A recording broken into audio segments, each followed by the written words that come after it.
I'm Sophie Hale, 25 years old, and on the day I thought my family would finally see me, they didn't even show up.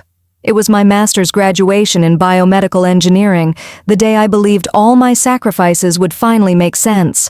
6 years of unpaid lab work, sleepless nights, and carrying groceries home through snowstorms had led to this single walk across the stage. The auditorium was glowing, every seat filled with proud families, flowers, and laughter. I looked for mine. Row 3, center section. 5 chairs marked, reserved for Hale family, and every one of them was empty. For a moment, my chest tightened so hard it hurt to breathe. I stood frozen on the steps, clutching my diploma folder, trying to convince myself they were just running late. But deep down, I knew better. My parents, Martin and Patricia, were across town attending a dinner to celebrate my brother Ethan's new business contract. He was the family star. I was the afterthought. When the dean called my name, the applause from the crowd felt deafening, but none of it belonged to me. "Congratulations, Miss Hale." "Thank you," I whispered, my smile trembling. And right there, on that stage surrounded by strangers, I realized something I'd never dared admit. Some of us don't get celebrated. We just keep showing up anyway. If you've ever stood alone on a day that should have been shared, if you've ever had to clap for yourself because no one else did hit like. Not for me, but for everyone who's ever learned to turn loneliness into quiet strength. When the ceremony ended, classmates rushed into hugs and photos. I walked outside alone, letting the drizzle soak my gown. The streetlights shimmered against the rain, and my reflection in a puddle looked like someone I didn't quite recognize, tired, proud, and painfully invisible. Back home, the apartment was silent except for the hum of the refrigerator. I sat down, opened the diploma case, and stared at the gold letters spelling my name, proof that I had done it, even if no one noticed. Then something slipped from the folder, a folded piece of paper tucked behind the certificate. It wasn't from the university. The letterhead read Medicine Laboratories, San Francisco. At the bottom, a single line caught my breath. "Congratulations on your selection for the Advanced Biomedical Research Fellowship." I hadn't even applied. That night, sitting alone with rainwater dripping from my gown, I didn't know it yet, but that letter would uncover a second betrayal, one deeper than any empty seat. When people see my name on a diploma now, they assume I must have come from a proud family, the kind that believes in education, in ambition, in dreams. But the truth is, I grew up in a home where success only counted if it came from my brother. My father, Martin Hale, was the kind of man who spoke in results, profit margins, contracts, deals closed. He ran a small construction company that did well enough to make him proud, but not enough to make him humble. To him, everything in life was a project including us. My mother, Patricia, was his mirror. Elegant, sharp, and always perfectly dressed even for breakfast. She measured love in appearances. How we looked in public meant more than how we felt at home. And then there was Ethan, my older brother, tall, charming, born with the easy confidence I never had. When he entered a room, people noticed. When I did, they asked if I needed something. Growing up, I was the quiet one, the girl who loved taking things apart just to see how they worked. Radios, clocks, even my mother's broken hairdryer. I could fix anything that wasn't emotional. When I brought home trophies from science fairs, my father would pat my head without looking up from his laptop. "That's great, Soph. Now go help your brother with his project. His team's got a presentation tomorrow." And just like that, my moment disappeared. Ethan's achievements were paraded like medals. Mine were kept in a box under my bed, literally. I called it the invisible shelf. At dinner, conversations were business reports. Dad talked about contracts, Mom talked about appearances, Ethan talked about goals.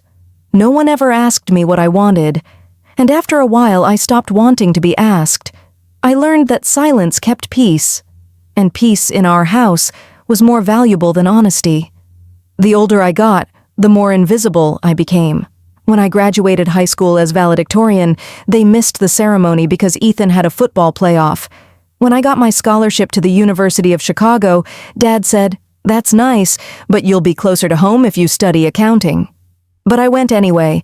I packed my bags in silence. No one came to see me off. College was the first time I could breathe. I lived in a tiny dorm, worked in a lab during the day, and delivered groceries at night. I learned that independence doesn't mean freedom. Sometimes it just means loneliness you can afford. Every time I called home, the conversations were short. "How's Ethan's new office going?" "Your mom said your cousin just got engaged." No one ever asked how I was doing. Still, I kept chasing their approval, like a dog running after a car it could never catch. When I got my bachelor's degree, I sent a photo of myself in the cap and gown. My mom replied with a heart emoji. My dad didn't reply at all. There's a certain kind of pain that doesn't scream. It just sits quietly in your chest until it becomes part of your breathing. That's what my 20s felt like. But through all of it, I clung to one thought. If I could go further than they expected, maybe they'd finally see me. I thought a master's degree would be the proof. That if I could just hold a diploma they couldn't ignore, maybe they'd realize I wasn't the quiet one, I was the one holding everything together. That's why, standing on that stage with those 5 empty chairs, it didn't just hurt. It confirmed something I'd always known. In my family, love had conditions, and no matter what I achieved, I hadn't met them yet. That night, when I found the letter from Medicine Laboratories, a small flame flickered inside me. Maybe this was it. Maybe this was my turn to be chosen. I didn't know then that this letter, this fragile spark of hope, would soon expose how deep their favoritism really went. The letter from Medicine Laboratories sat on my coffee table all night. I barely slept. I kept rereading the first line, as if the words might change. "We are pleased to inform you that you have been selected for the Advanced Biomedical Research Fellowship." At first, I thought it was a mistake. I hadn't even finished applying. I'd started the form weeks ago, but never sent it. I told myself people like me didn't get chosen for things like that. But the letter was signed, stamped, real. By morning, I was shaking. Not from fear, but from the kind of joy you're afraid to touch in case it disappears. I took a photo of it, hands trembling, and sent it to our family group chat. "Got this today," I typed. "Medicine Labs. They want me in San Francisco." I waited. 5 minutes, 10, an hour, nothing. Then finally, a reply. From my mom. "That's wonderful, sweetheart. Can you record a quick video congratulating your brother?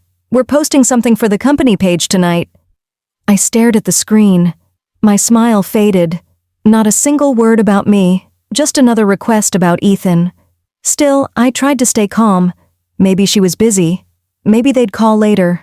That night, I dialed home anyway. Dad answered. "Sophie, how are you?" "I got an offer, Dad. A research fellowship. It's big. It's medicine." There was a pause, too long, then a faint chuckle. "Medicine, huh? That's impressive. But are you sure that's the right move? San Francisco's expensive. Besides, your brother could use a hand managing the new branch. He said he'd pay you well, pay me well, like he was offering me a job, not a life." "Dad," I said quietly, "I worked for this. They chose me." "Of course, sweetheart," he replied, distracted, "but family first, right?" We stick together. That line, family first, always meant the same thing, Ethan first. When I hung up, I sat in silence. The joy I'd felt earlier started to fade into something heavier. Not sadness exactly, but exhaustion, the kind you feel when you realize even your best isn't enough. The next day, my brother called. His tone was bright, warm, the kind he used when he wanted something. "Soph, heard you got some kind of letter. Congrats. But hey, before you get too far with that, can you help me with the product demo next week? Investors love women in STEM. It'll look great if you're on stage." "You mean pretend I'm part of your company?" I asked. "You are part of the family, aren't you?" he said, laughing. He always laughed when he said something cruel, and I always let him. That night, I found myself sitting at the window again, watching the rain tap against the glass like it was trying to tell me something. I wanted to believe this letter meant I'd finally earned their respect, but maybe it just reminded them how far apart we really were. Still, I packed a small suitcase, just in case. 3 days later, the phone rang again. It was my mom. Her voice was syrupy, sweet, the kind she used when she was trying to smooth things over. "Honey, your father told us about medicine. We're so proud of you. We've been thinking, why don't we host a little dinner? Invite some people from the company, make it a family event. You want to host a party for my job? Of course! It'll show everyone how successful our family is." That word, our family, stuck to my skin like something sticky I couldn't wash off. She didn't want to celebrate me. She wanted to use me. But I said yes, because a part of me, foolish and hopeful, still believed that maybe this was how they showed love, through control, through appearances, through pretending. The dinner was quiet at first. Champagne, laughter, Ethan's voice filling every silence. My parents beamed at him, then at me, as if both of us were trophies on the same shelf. "We're so lucky," my father said proudly, "both our kids doing great things." "Well," Ethan added with a grin, "hers is still just an offer. Mine's signed." The table erupted in polite laughter. My cheeks burned. I stared at the bubbles in my glass, wishing I could disappear. That night, after everyone left, my mother kissed my cheek. "Don't take it personally, darling. You know how your brother is?" Yes, I knew exactly how he was, and how they all were. I walked outside, the night air cool against my face, the sound of traffic humming like a heartbeat in the distance. For a brief moment, I thought about tearing the letter up, ending the ache before it got worse. But I couldn't. Because this wasn't just a job offer anymore. It was proof that I had worth, even if they refused to see it. What I didn't know then was that this very letter, my symbol of independence, would soon be used against me. The night I thought I'd found my beginning was the night they started planning to take it away. A week after that dinner, I woke up to an email that made my stomach drop. Subject: Withdrawal Confirmation, Medicine Fellowship Offer. From Human Resources, Medicine Laboratories. My eyes blurred as I read the first line. "We confirm receipt of your request to decline the fellowship offer. We wish you the best in your future endeavors." I froze. My heart thudded once, hard, like it wanted to break its way out. I hadn't declined anything. My hands were shaking as I read it again, scrolling down, searching for a mistake, an explanation. There it was. The withdrawal request was submitted via your registered email on Monday, 8:42 a.m. Monday. The morning after that family dinner. I opened my Gmail, nothing. I hadn't sent a thing. But the sent folder showed an email I'd never written. "Thank you for the opportunity, but I've decided to remain in Chicago to assist my family's company." It was signed Sophie Hale. I felt the room tilt. My mouth went dry. I called the company immediately. A polite woman answered. "Ma'am, the message came directly from your verified account. And we also received a phone call from your father confirming your withdrawal. He said you'd changed your mind." My knees gave out. I sat on the floor, the phone slipping from my hand. "Dad." I called home. Mom answered. "Oh, honey. I was just about to call you. Don't worry, it's all sorted. Your father spoke to medicine. We think it's best you stay close for now." "California is too far." "Too far?" I whispered. "You had no right." "Sophie, listen, this family needs you. Your brother's company is expanding, and he said you'd be perfect for the research branch. It's all aligned, sweetheart." Her tone was calm, as if she were fixing a scheduling conflict, not destroying my future. I hung up and drove straight to my parents' house. The drive felt endless, the Chicago skyline shrinking behind me. When I walked in, the air smelled like coffee and money, that sharp, sterile scent of success that never belonged to me. Dad was at the kitchen island, reading the paper. Ethan was on his laptop. Both looked up, startled. "Sophie, what's this about?" Dad asked, his voice controlled. "You canceled my job offer." "I didn't cancel anything," he said too quickly. "I made a decision." "For you," I took a deep breath. "For me?" "You stole my chance to stand on my own. Watch your tone," he snapped. "You're part of this family. You don't just run off across the country without thinking how it affects us." "Us? Or Ethan? I asked, turning toward my brother. Ethan didn't even look ashamed. He closed his laptop and smirked. Look, Soph, medicine's not the only game in town. I'm starting a biotech branch here. Dad said you could run research. Same field, better pay, closer to home. Win-win, win-win? I said, my voice trembling. You forged my name, he shrugged. Dad handled it. He said family always comes first. You should be thanking him for a second. I couldn't breathe. All the nights of silence, all the years of being invisible, they had led to this moment where they didn't just forget me. They replaced my voice. Do you hear yourselves? I said softly. You talk about family, but you treat me like property. Like something to manage. Mom appeared in the doorway, holding her coffee mug like a shield. Sophie, please don't make this dramatic. You'll understand when you have children. I stared at her, this woman who taught me to smile through pain, to stay small for peace. If being a mother means breaking your daughter so your son can shine, then I hope I never understand. The room went quiet. The ticking clock felt deafening. Dad sighed, folding the newspaper. You're overreacting. We did what's best. Family unity matters more than pride. I took a long breath, letting the silence stretch. Then, I said quietly, you didn't do this for family. You did it for control. And I walked out. Outside, the air was cold and sharp. My car keys rattled in my hand as I sat behind the wheel, but I couldn't start the engine. I was shaking, not from fear, but from clarity. They had erased me from my own story, signed their names over my future, and called it love. That night, I opened my laptop and wrote a new email to medicine. This message is from the real Sophie Hale. Please disregard any previous communication.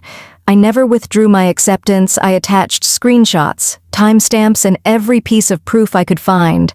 My voice might have been stolen once, but not again. The email I sent to medicine that night felt like the first real breath I'd taken in years. I hit send, closed my laptop, and sat there in the dark. My reflection stared back at me from the screen, puffy eyes, trembling lips, but steady. For once, steady. For 2 days, I heard nothing. I went through the motions. Work, meals, silence. The kind of silence that hums louder than noise. I didn't call home. I couldn't. Every word I'd say would come out as fire. Then, on the third morning, an unfamiliar number flashed across my phone. Hello? I answered, half asleep. This is Dr. Miriam Price, the woman said, her voice calm but firm. I'm the chief executive at Medicine Laboratories. I received your message. My heart stopped. I wanted to make things right, I whispered. Someone used my name without permission. I didn't back out. I know, she said. I read everything you sent. And Sophie, she paused, her tone softening. You handled this with integrity. Most people would have stayed quiet. I didn't know what to say. For so long, silence had been my survival skill. We'd still like you on the fellowship, she continued, and I'd like to meet you personally. If you're willing to move to California, we'll cover everything. For a second, the world stopped spinning. My throat tightened. You still want me? We don't just want you, she said gently. We need people like you, the ones who fight for truth, even when it's inconvenient. Tears came before I could stop them. No one had ever said we need you to me before. 2 weeks later, I boarded a one-way flight to San Francisco. I had no family to wave goodbye, no one waiting at the gate, just my carry-on and that same diploma that once felt so heavy.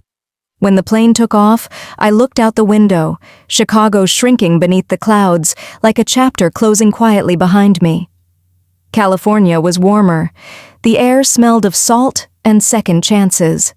Dr. Price met me herself at the headquarters, a woman in her 50s with silver hair and eyes that had seen too much and still stayed kind. "Welcome home," she said. I didn't realize how much I needed to hear those words until that moment. My first months at medicine were quiet, disciplined. I buried myself in research, working late, building something that finally felt mine. There was peace in the lab, the hum of machines, the glow of screens, the click of discovery. For the first time, my worth wasn't measured by my last name, but by what I could create. Sometimes when the building emptied at night, I'd walk past the glass walls and see my reflection, not the quiet, overlooked daughter, but the woman she became because of all that pain. One evening, Dr. Price joined me by the window. "You've done more in 3 months than most people do in a year," she said. "Maybe I was just too used to proving myself." I smiled softly. "Then stop proving," she replied. "Start living." Her words stayed with me. For years, I thought survival meant endurance, but maybe it also meant release, letting go of people who never saw me, forgiving myself for still wishing they would. Every scar I carried from home had quietly turned into armor, and though my family's betrayal still echoed in quiet corners of my heart, I no longer needed their approval to feel whole. Because sometimes strength doesn't come from being loved, it comes from loving yourself after being forgotten. 1 year later, I found myself standing on a stage again, but this time not as a student. I was 26, wearing a white lab coat instead of a gown, my name stitched neatly over my heart, Sophie Hale, biomedical engineer. Before me stood hundreds of people, investors, journalists, and patients waiting to see the unveiling of our newest invention, a prosthetic hand powered by neural response. It wasn't just metal and wires, it was hope, the kind I had once begged for.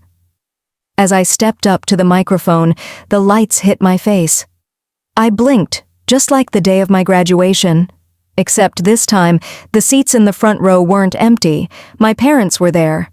Ethan was too. I hadn't invited them. The company had.